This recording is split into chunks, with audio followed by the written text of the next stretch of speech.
And to a story that we have continued to highlight here on Citizen TV, hundreds of children who sat their KCPE exam remain locked out of secondary school due to lack of fees, despite the government's promise of free secondary education.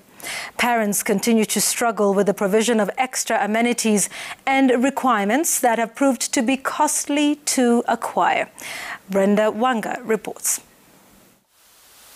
3 weeks after the Form 1 admissions began across the country, hundreds of children are yet to join schools. Kuru Kwanjenga's chief's office, hundreds gather today seeking interventions that they hope will enable them follow their educational dreams.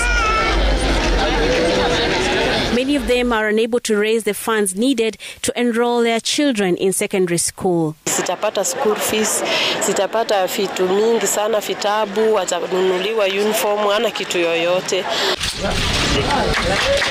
The Kenyan government, through the Ministry of Education, has indicated that it is keen to see all the 1.2 million children who sat the KCPE exams move on to Form 1, courtesy of the free secondary education. This year, the government has released 16.9 billion shillings towards the provision of free secondary education. The bulk of this amount goes towards tuition fees, with 22,244 allocated for each child to cover tuition and related expenses for all public secondary school students. In one national school, for instance, where the government caters for tuition at 22,000 per year, parents are required to pay their portion at 45,000 shillings. This is aside from uniforms that run into tens of thousands of shillings and other amenities like textbooks and stationery. A parent at one of the extra-county schools pays 35,000 shillings in school fees for the year.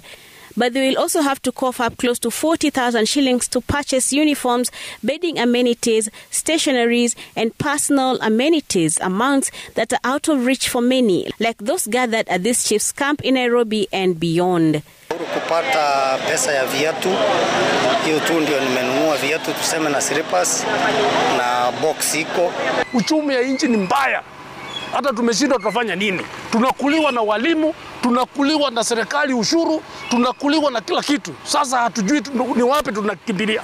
The situation is made that much worse by the insistence that parents acquire this from selected outlets or within the school premises, often at a cost higher than competitively sourced outlets.